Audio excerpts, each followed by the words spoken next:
So we have three panelists here, and I will introduce them briefly, and then the order of their speaking will be Peter Heller, Aaron Hirsh, and Patty Limerick. So Aaron Hirsh is the author of Telling Our Way to the Sea, which won a National Outdoor Book Award in 2014. His essays on education and the environment have appeared in the New York Times, the Wall Street Journal, the International Herald Tribune, and the Best American Science Writing.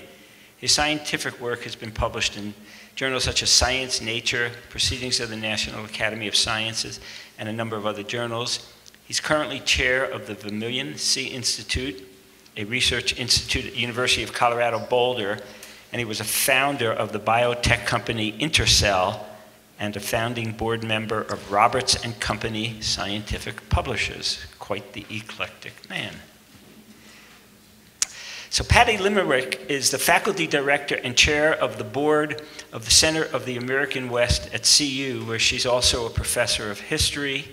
She's dedicated her career to bridging the gap between academics and the general public, and to demonstrating the benefits of applying historical perspective to contemporary dilemmas and conflicts. Currently, she is moderating the debate on hydraulic fracturing through the Fracking Sense speaker series hosted by the Center of the American West, and speaking on the topic in a variety of public forums from South Dakota to Tucson. Patty's received a number of awards and honors recognizing the impact of her scholarship and her commitment to teaching, including the MacArthur Fellowship and the Hazel Barnes Prize, CU's highest award for teaching and research. She's served as president of several professional organizations, advised documentary and film projects, and done 2 hours as a Pulitzer nonfiction jurist, as well as serving as chair of the Pulitzer Jury in History in 2000.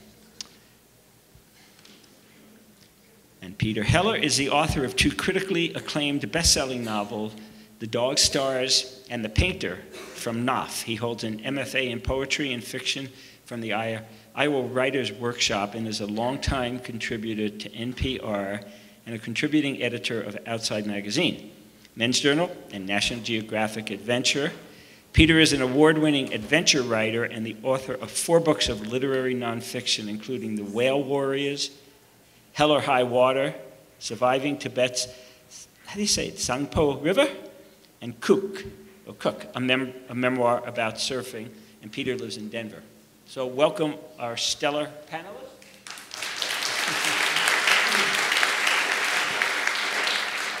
And Peter will begin. Huge honor to be on the stage with these guys. A real scientist, yes, I am a real scientist, and a real historian. I'm just a writer, which means everything you know, you sort of fake it. I want to invoke, this is about nature writing, and I thought I'd begin by just invoking some wonderful, brief nature writing. This is a poem by W.S. Merwin called Dusk in Winter. The sun sets in the cold without friends, without reproaches after all it has done for us. It goes down believing in nothing. When it has gone, I hear the stream running after it. It has brought its flute. It is a long way. It always gets to me, that poem. I'm not sure why. We'll talk about that. And this is one of W.S. Merwin's influences. Merwin wrote that poem, 30 years ago.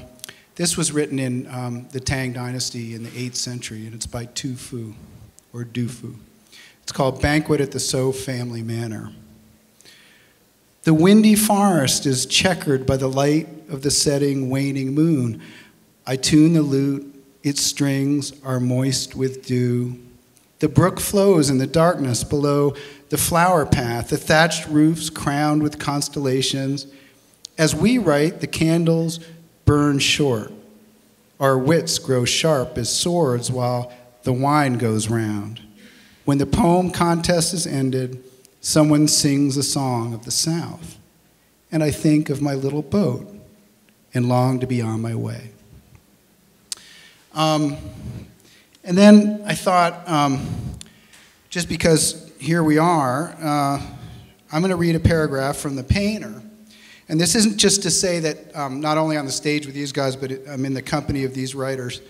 But you are. You know, every time you sit down to write, it's a conversation with all the writers you've read before that you have loved. And so here's, where I took it in a novel written just a year and a half ago. Jim Stegner, the painter, says, thinking about his little daughter who died, this is how I healed or didn't. One evening I took her down to the river. That's his friend. We turned off the highway and rattled slowly up the gravel road and into the heart of the canyon. The walls closed in above us, the high blue of the sky deeper, deep and dark like a river is deep. The highest rock at the rim was a strip of fire holding the last long sun. The old gorge was a vessel, and it was filling with shadow slowly and with wind. We drove upstream. We drove with the windows down, and the wind came down against us, bringing a night's cold and blowing the last rattling leaves off the cottonwoods. They blew into the river and floated slowly in the pools, pushed by the wrinkles of the wind, singly and in sad fleets. I pulled over and we got to the end of the road where the creek poured in from above. Now we could see the first few stars above the walls, smell the smoke of some fisherman's fire, someone who had hiked up into my favorite stretch and was unwilling to leave with the thickening darkness. Got out, tang of smoke and sweet decay of leaves. I could smell my past. These were the smells of a devotion and of a history, and they carried the touch of my daughter, her voice, the way she was when she came with me here. So I just wanted to, I know there's a lot of writers in the room, and I thought this is such a broad subject, and I thought the best thing to say would talk about what makes this stuff work and what makes great nature writing for me. And I think there's like two sort of immutable things that you need to do if you're writing about nature. One is to use your senses, and we hear it again and again, but we forget as writers to do that. And sometimes it's easy in nature writing to go back to cliches and trite stuff. Ryan Warner asked me about twinkling stars, and it's like, yeah, but if your emotion is true, if you're writing from authentic emotion, and you use your senses. I noticed that in that poem by Tu Fu, he used all 5 of his senses in 10 lines. We got the smell of the candle burning. When the candle burns down, you just smell it. And you taste the wine, and you hear the wind and the crickets and the songs. You felt the dew. I don't know how many senses we're up to, but I counted them. There's 5. He used 5. Merwin uses metaphor beautifully, and we could talk about that later. But so stick with the senses and what actually you're feeling and seeing and hearing. And the other thing is to know the names of stuff. People have said it again and again, but if you don't know the difference between a spruce and a pine, you won't see those trees. It's the craziest thing. It's like the Inuit. You always hear about the 100 names for snow. When I look at snow, I see snow or ice or slush. That's about it. But if I knew those names, I would see the other states of snow. And so I spent a lot of time coming up learning the names of things, of birds, of flowers, of trees, and it's helped me a lot. So those are sort of the two touchstones that I use when I write about nature. And then I just wanted to sort of say before I pass it off to these guys that we almost can't write about nature anymore without thinking about where we stand as human beings on the planet. It sort of used to be that, in Wordsworth's time, you could write about the brooks and the birds and the hills and write with a exuberant, open heart. And now when we write about that stuff, we write about it with a sense of disappearing, of losses. We are in the middle of the 6th great mass extinction. It's indisputable, and it's caused by us. And we have a sense, even if we don't know the figures of the IUCN Red Report or don't know that we've lost half our marine species in the last 40 years, we do feel the accelerating losses. We feel them every day, and I think it's why so many people are on antidepressants and so many people are shooting other people in malls. It's because our ecosphere is unraveling. And so when we write about nature now, for me at least, it's sort of stained with a real sense of nostalgia, of loss.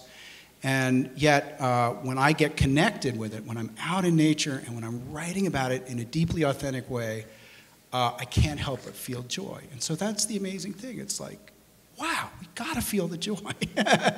We can't go around being depressed and despairing if we're gonna do anything. We have to get out there and feel the joy and have a sense of humor and be kind to each other and to other species. And then, I think we might be able to do something. So with that, I'll pass it off to Aaron, who is a beautiful, beautiful writer and also a biologist.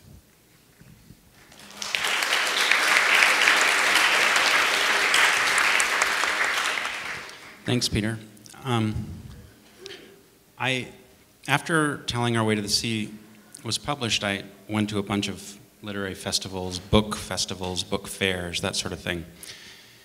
And honestly, I didn't really understand what they were for, because we're writers, and we write stuff down. We don't talk that much. So why do we all need to get together and talk? And I don't think I understood it really until maybe just now.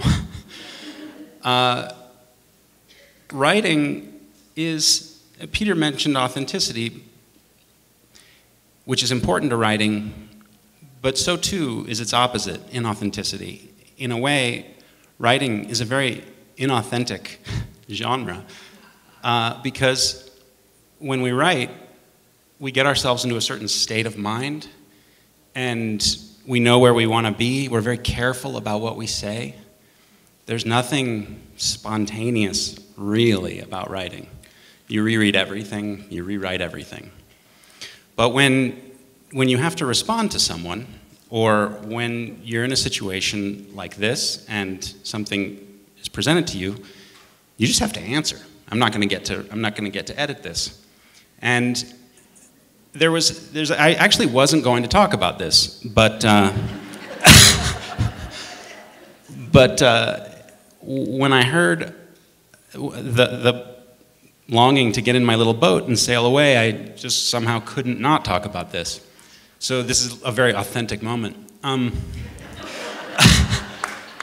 My dog died last night. Thank you. At 3 in the morning. And so I spent the morning digging a hole. And my wife and I read a poem together after we buried her.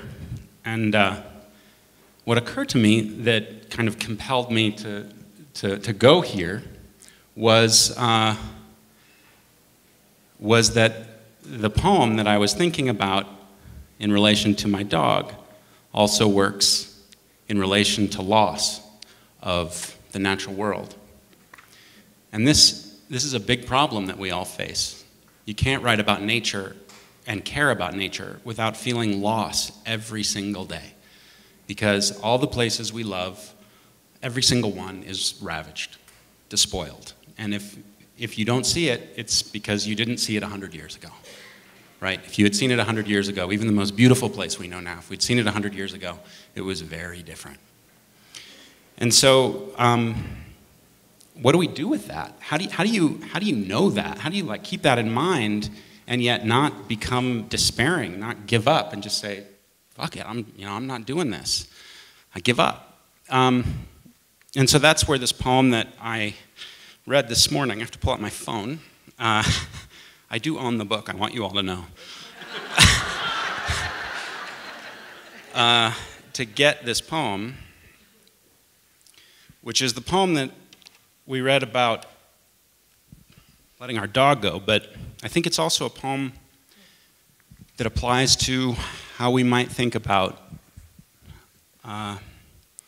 moving on in relation to the natural world, too. It's by Mary Oliver. Look, the trees are turning their own bodies into pillars of light, are giving off the rich fragrance of cinnamon and fulfillment. The long tapers of cattails are bursting and floating away over the blue shoulders of the ponds. And every pond, no matter what its name is nameless now. Every year, everything I have ever learned in my lifetime leads back to this: the fires and the black river of loss whose other side is salvation, whose meaning none of us will ever know. To live in this world. To live in this world, you must be able to do three things: to love what is mortal, to hold it against your bones, knowing your own life depends on it, and when the time comes, to let it go. To let it go.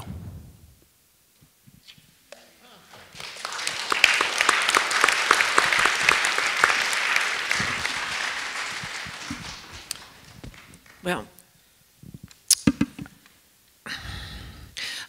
I'm going to say how much I'm entranced these days with the word paradox. And it's saving me. It's just saving me, because I used to, on hydraulic fracturing, I used to look at the contradiction. I used to say contradiction and inconsistency between people who use fossil fuel powered cars and often drive those fossil fuel powered cars with skis or mountain bikes to be close to nature. I used to point that out, and I guess the tone would be implied as inconsistency or contradiction. The word I really have just tried never to use is hypocrisy, because that really goes over well with an audience. They love that. They're really on your side with that. So I'm going to say that, well, my wonderful recently departed friend, Michael Kamen, a historian at Cornell, wrote a book called People of Paradox about the American nation. And when he passed away, I was looking back at that book and thought, thank you, Michael. That's the word you gave me years ago. The book came out 20 or 30 years ago, but that's the word I'm using from now on. So I'm now going to say, as a paradox, 100 years ago, it was pretty clear-cut around the Rockies. And for obvious reasons, I guess, that if you're going to mine, you have to have timbers to support that if you're going to heat your home in a mountain town. So mining, whatever it does to the subsurface, is really quite a remarkable way of reducing forests. And if you look at those rephotography shots, it's better. It's a weird forest and a dangerous forest for fire, but the clear-cut picture is pretty bad. So you might, if you could go back 100 years, you might look at that and say, oh, yuck, that's worse.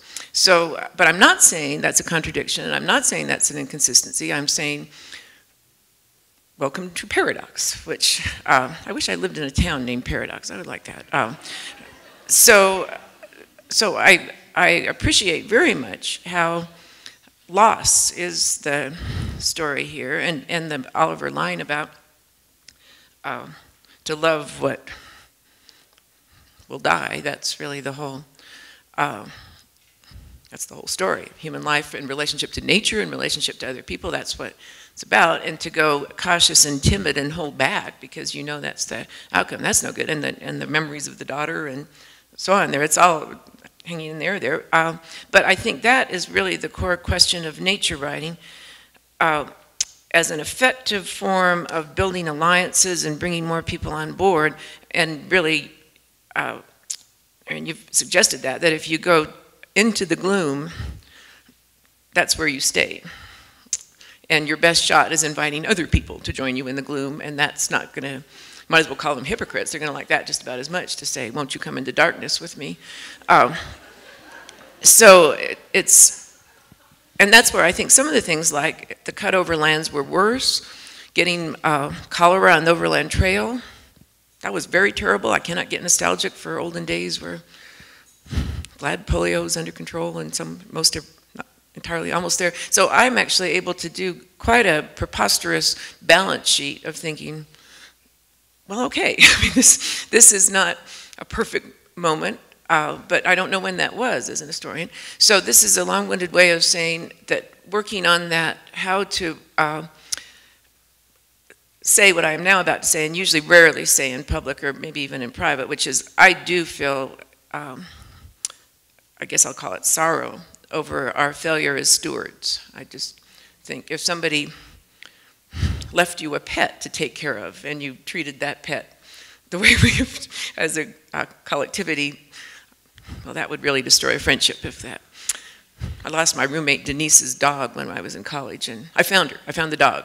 But that was a terrible day where I was looking everywhere for that damn dog, so I found the dog. Denise came back. She never knew. If you know it.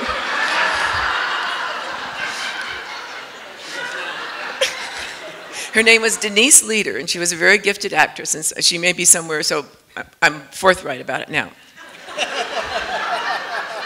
That only took, how many years was that? That took 44 years, I guess, to get to be forthright about that. But it's a paradox is really what it is, that dog and me.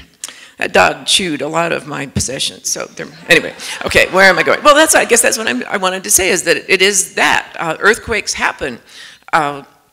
Tsunamis hit coastal populations, and sometimes that's made, well, a lot of times that's made dramatically worse by what human beings have done. But the tsunami and the earthquake, and I was going to speak about biogenic methane, but I will come back to that, should anyone care to come back to that. But it is an irritation that close to the surface of the earth, biogenic methane gets into water wells. Not because of any fracturing or drilling, but because it's there, it's natural, it's background. So my concluding remark is that the only thing that would seem, well, use the word paradox, and I shall reminisce very briefly about a course on nature writing I taught in 1978 or 78, I think, with very talented students.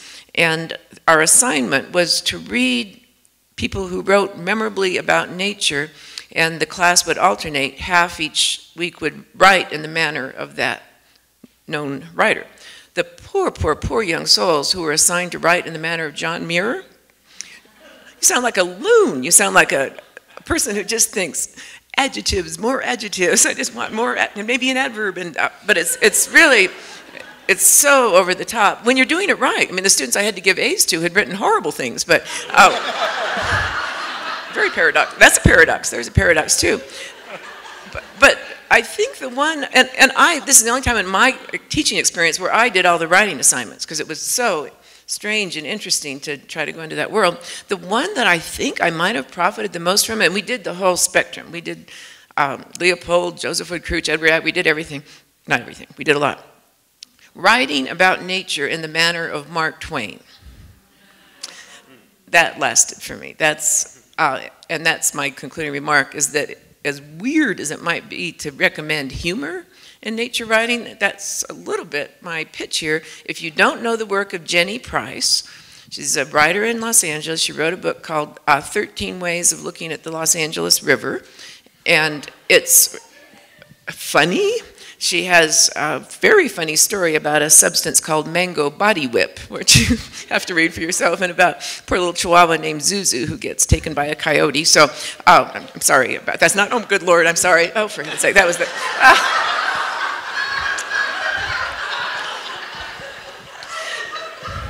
I shall cut my losses and stop here. So, thank you.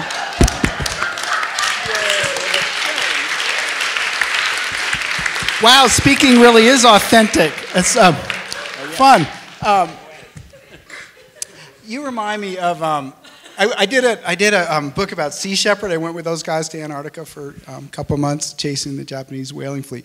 And I remember coming into Hobart to pick up a helicopter on their way to the Antarctic ice edge. The port captain called this ship and said, what class of vessel are you? We were around the point, they couldn't see it. And Captain Paul Watson said, we are a pleasure craft. And this thing, if you'd have seen it, was an all black battle, you know, it was a pirate ship. It flew a Jolly Rogers, you know, it had a can opener welded to the bow for cutting open ships. It was gnarly. It had, you know, all sorts of weapons, catapults and stuff. And anyway, so a few minutes later, we came around the point, and the port captain said, "That is a pleasure craft?" And Watson barked back. He said, "Yes, I enforce international conservation law, and nothing gives me greater pleasure."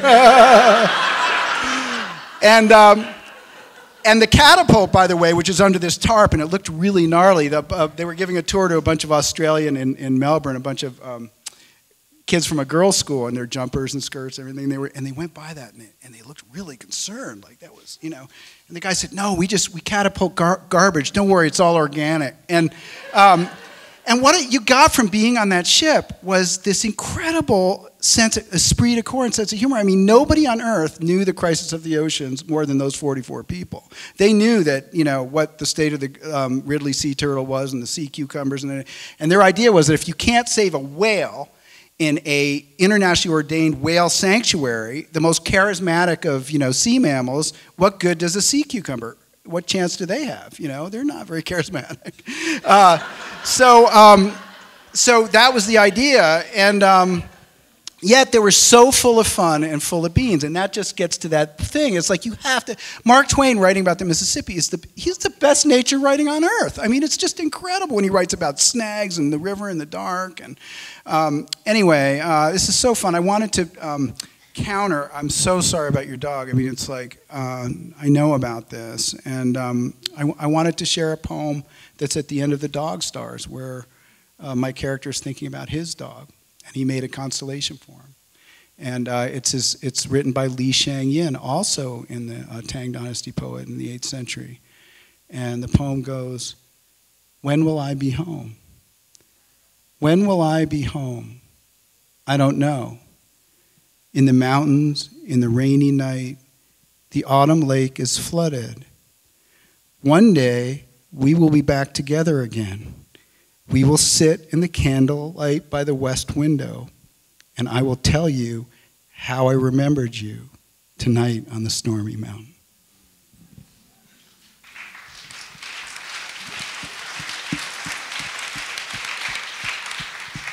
I just have to say how much I appreciate it that my little dog Millie has become our metonym for the natural world.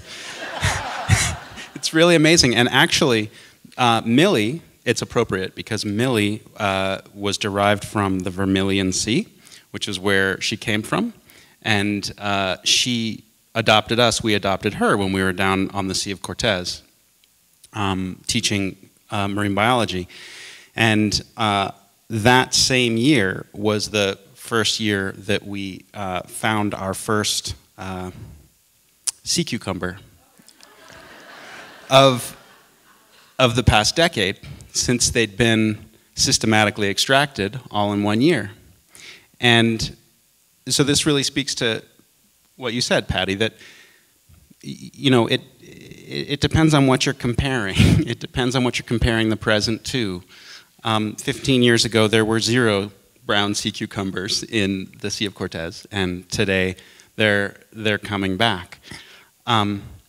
Still, history is so important because it's only those who have read about the sea cucumber fishery 75 years ago that are aware that the state 15 years ago was itself collapsed, or only those who know that this forest that we have up by Moffat Tunnel, that up here in the Rockies, is a secondary forest. Only those who have a deep view of history understand what we might aspire to as our vision of what the natural world could be.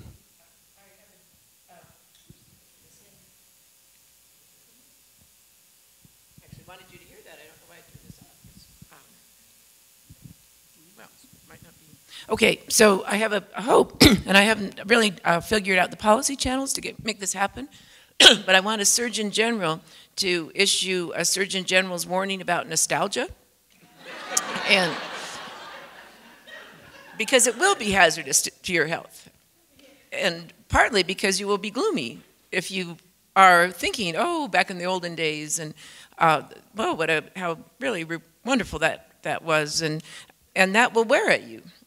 And you shouldn't operate, especially should not operate heavy machinery when under the influence of nostalgia. That's especially true on that. But that really, I appreciate that, because it's not, there are many things to feel legitimately, factually, accurately terrible about, but you do want to distinguish those from where you have just, I mean, Bruce Springsteen's song Glory Days is really the song everybody should probably begin every morning listening to that. All they want to do is sit around talking about glory days. Well, and it's sung so beautifully. I think that's important. But also I have this, more seriously, I guess, I have the thought as an historian, because otherwise why would I get up in the morning if I didn't think this, that if we think seriously about the past and we direct our attention to those who have died, who we will never know or contact except through their works and their words.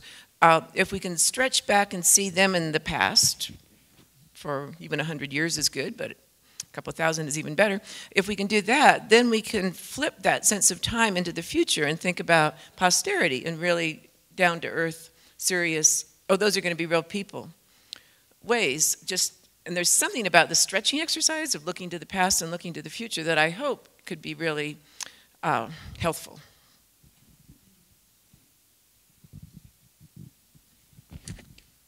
Do you all want to keep interchanging, or do we open it for questions? Why am I not surprised? Well,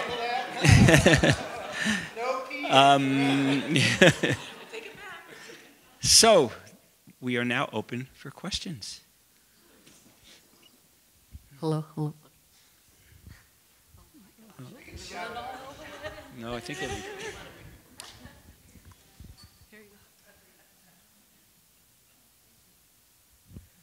Yeah, question for Peter Heller.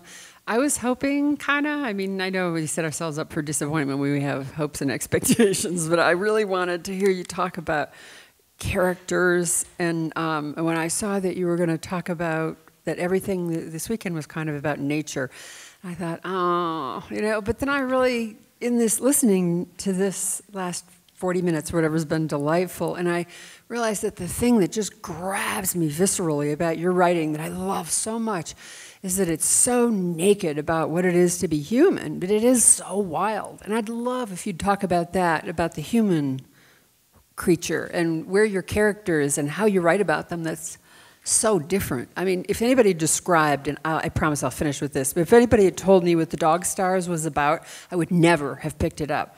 And I absolutely was just spellbound. I loved it, so. Thank you so much. I wouldn't have picked it up either. You know, I wrote nonfiction for many years because I got a, you know, I wanted to be a poet and a novelist since I was like 6, and they didn't tell me at the English department at college, you know, you can't make a living being a poet and a short story writer. So I started writing for magazines. I wrote a lot of nonfiction stuff that came out of that. A few years ago, about 4 years ago, when I thought I have 9 months out to write a novel, it's time, I went and I sat at my coffee shop, and I just sat there and I heard this line, you know, I keep the beast running, I keep the 100 low lead on tap, I foresee attacks. A few lines later, my name is Hig, one name, big Hig if you need another. If I ever woke up crying in the middle of a dream, and I'm not saying I did, it's because the trout are gone, every one. And as soon as he said that, I was like, all right, I'm listening, you know, please keep telling it. And then for like 7 months, it was like this guy was on the other side of a campfire in like October with the flames blowing around, telling me what happened to him a few years ago, about his dog, about this airport, about the woods, and it was unbelievable. I mean, I've done a lot of crazy adventures, and I have to say it was the most thrilling thing that I've ever experienced was, you know, hearing this story. And about 3 pages into it, I thought, this is post-apocalyptic. Dang it. I don't want to write a post-apocalyptic story. I mean, this is my big chance to write a novel. I want to write like literary fiction, you know? It's like, you know, not genre stuff. And but then, and then I thought, oh, and they're going to compare it to The Road. I mean, even if it gets published and I get, you know, and it's like, as a first-time novelist, you do not want to get compared to Cormac McCarthy. I mean, that's just not a good idea. So, but Higgs' voice was so compelling, and it was so needed to be told that I thought, okay, this is different than Road. I've already laughed a couple of times. This guy has and so I just wrote his story. And for me, the thing about characters, all I can say is, because I want to give these guys a chance to talk, is that for me, it's just a matter of immersion and listening, and then you hope that someone shows up to tell you a story.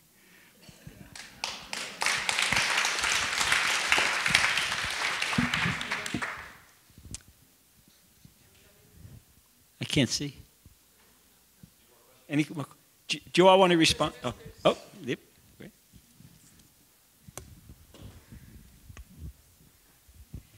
I wanted to. There's especially now with the political stuff happening. The words of this topic are so evocative of longing, and I'm wondering what suggestions you have for really getting people to have authentic longing and for their own being, for the world that we live in, as opposed to the theoretical ambition that seems to be so rampant in our world. So I'm going to talk some more about the sea cucumber. When we found that sea cucumber, nobody was much interested in it because it's a little brown lump of nothing. I mean, it's like, they're not pretty. They're disgusting little animals. And and yet, when Veronica, my wife, who also teaches marine biology, started talking about it, she explained how mutable connective tissue works. It's this stuff that sea cucumbers have. They're capable of disassembling their collagen. So if you scare a cucumber, it can swiftly disassemble the threads that hold its viscera and contract its body and shoot its viscera at its anus. Yeah. That'll scare you, right? Sounds like Donald Trump. I have to repeat that. It sounds like Donald Trump, Marc Bekoff said.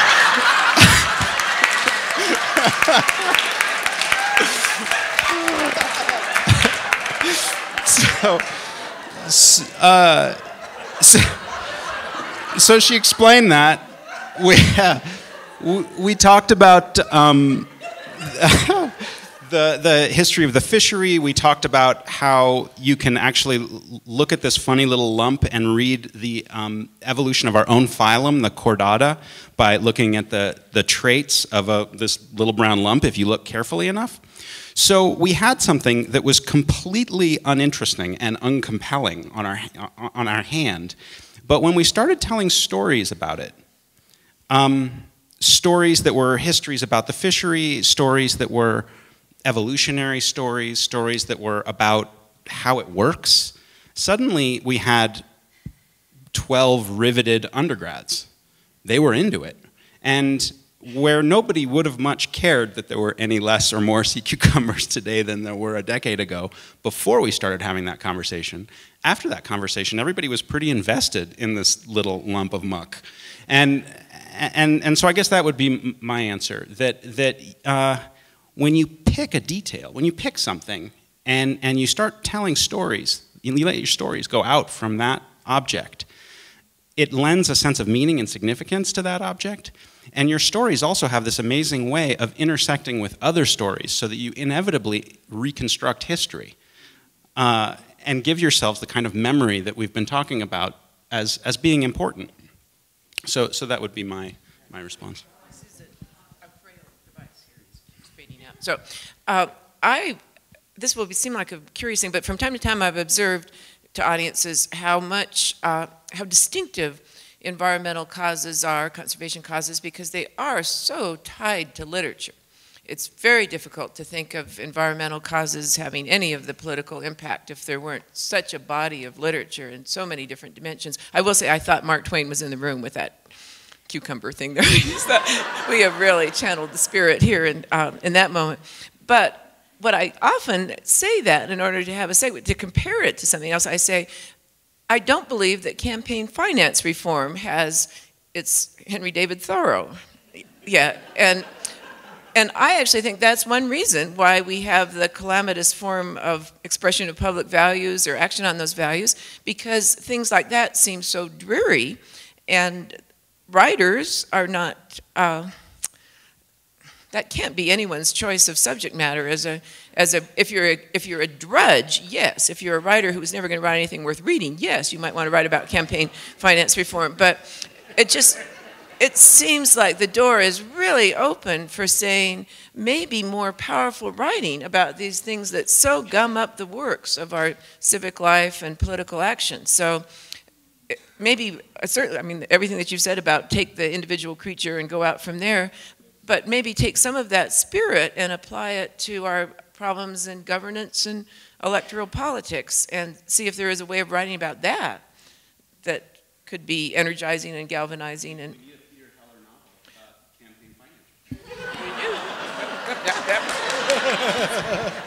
David Foster Wallace's last book was about a guy preparing tax forms, so you know, it's really good. Are there any more questions? Can't see. Yeah, I agree. Keep talking. I'm the moderator. You keep talking. You've got how many minutes? 5 minutes to talk. I would just say one more thing about paradoxes, because you mentioned that you're really into paradoxes lately, and I think that mastering paradoxes is maybe the third key to nature writing now, because we have this challenge. I mean, you could even call them contradictions.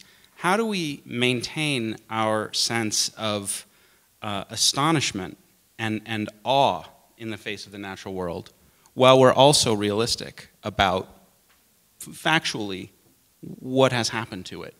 How do you, I'll just one quick story about that. I once saw a pitch black coyote on a beach sitting alone in Baja.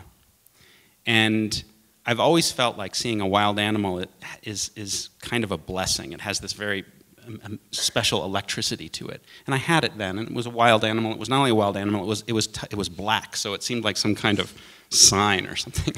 So I went back and I researched black coyotes, and it turns out that black coyotes are black because of introgression, the introduction of a gene from dogs. Oh, what do you make of that? I had this moment with a wild animal, and it turned out that the wild animal was kind of wreathed in our domestication. And yet I don't want to feel differently about the encounter.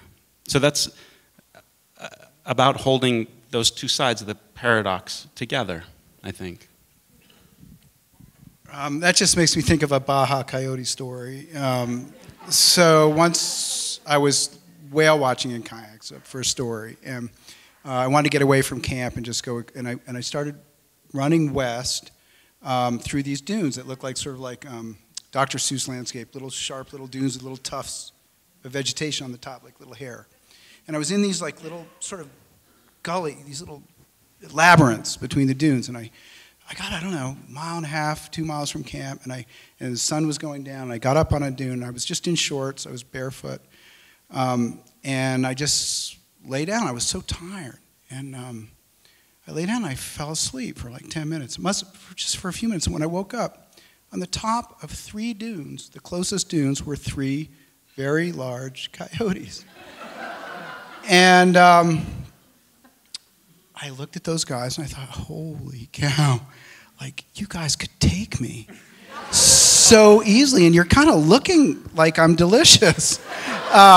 I mean, they were all kind of like watching, and I thought, I'm like a couple miles from camp, and this might not end that well. And it just occurred to me, thinking about that metaphorically, what happened to me there was so marvelous and wonderful, because for once in my life, I became one of just another species on the planet. And it was sort of the beginning of my feeling of like biocentrism, where, every species, every member of every species should have a vote.